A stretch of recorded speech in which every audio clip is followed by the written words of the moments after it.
there's a lot of different forest lawn cemeteries. This is the big corporation. They have a lot of land, but he's in the Glendale Forest Lawn, supposedly in a mausoleum called Holly Terrace, and I've put videotape up of people leaving flowers there. It's hot, it's warm, and the thousands of people are coming. There's literally hundreds of flowers laid out here. Behind that door, the people here tell me, is where Michael is actually entombed. I'm just letting you know there's a long, wide gamut of Michael Jackson fans. And I really didn't even want to cover this case because I believe this case is rigged, just as rigged as our 2008 presidential elections were rigged. The outcome is already pretty well decided. He'll either be found not guilty, which I think that's not really possible, but he will be found guilty of involuntary manslaughter. Every time I listen to one of his CDs, it makes me sorry I didn't try harder to contact Michael, because I knew right where he lived. I just couldn't get past the gate guard like a couple 100,000 other people. Oh, it turned out Michael Jackson was alive. I would be flabbergastedly happy.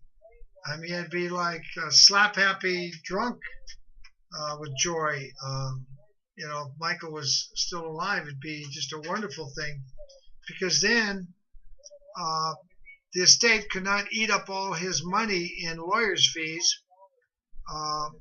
It would explain why Conrad Murray's being charged with the least charge they could possibly charge him with.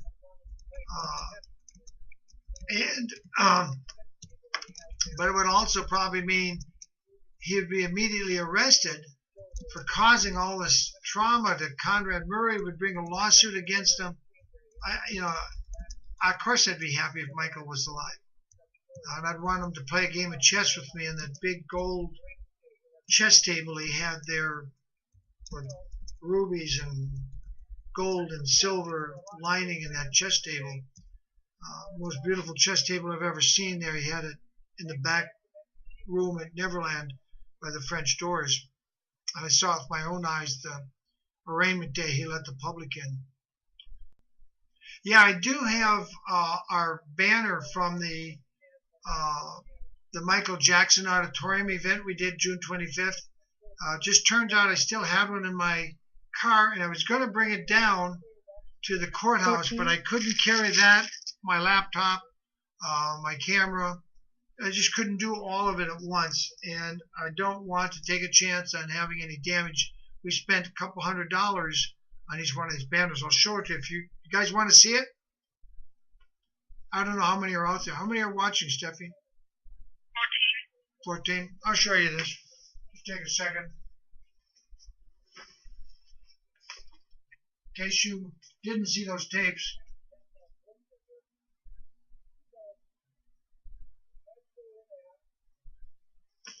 And this is just the banner we had. Michael Joe Jackson, Innocent Forever Foundation.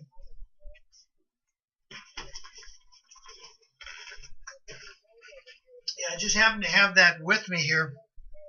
So that's where we're at. I'm hoping we will hear from that nasty security guard for Michael, Eric Muhammad, tomorrow. But what we won't ever hear, apparently, is from Tommy, and I just can't understand. Tommy had an extra grind because Michael apparently had got rid of him. He was about to bring Frank DeLeon back in. Now Michael's dead, DeLeon's dead, John Bronco was fired, now he's in charge of the estate. I don't want to scream conspiracy, but I'm saying there's an awful lot of consistently inconvenient for Michael bad stuff happening. Later on, when I have more solid evidence, to me solid evidence is 2 witnesses on videotape. That's what I call solid evidence. Or something in writing. Supposing somebody were to show up with a new will made by Michael Jackson in April or early May of 2009.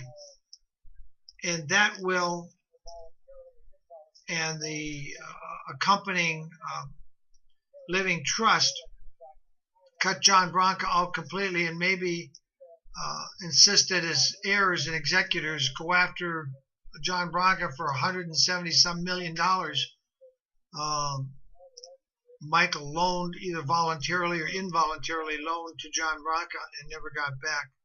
Apparently. I don't know that for a fact because I haven't personally checked the records. So we covered a lot of issues. Thank you, Debbie Looney in Michigan. Thank you, Faith in Florida. Thank you, Kim, if you're watching there on the East Coast, and all the rest of you. For whatever comfort that is, that's my report for tonight. See, unless you got one more question.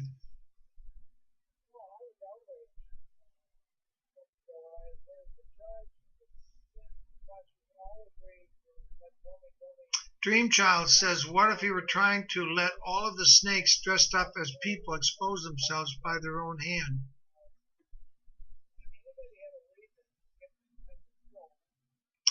Oh, I was outraged a month ago, and I heard the judge and the defense and the prosecutors all agreed to let Tommy not even be called as a witness. He's excused, and nobody's going to call him, even though he was mentioned twice today.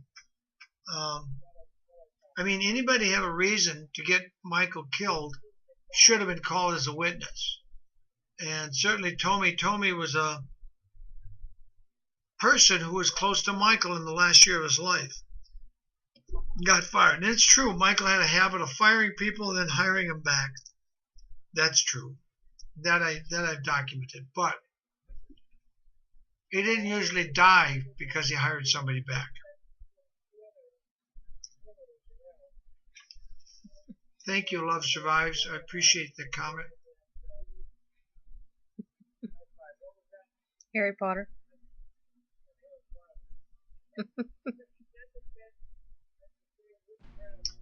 Yeah, well, I got to get back to the county where Snake Sneddon still slithers around. We know he would have been in Slytherin House if he'd been in that sci-fi. What was that? Sci-fi? Yeah, Harry Potter. If Sned had been at the same witchcraft college that Harry Potter was, he'd have been in the Slytherin House for sure.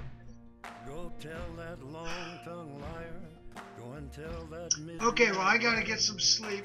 Thank you, Steffi. Thank you all.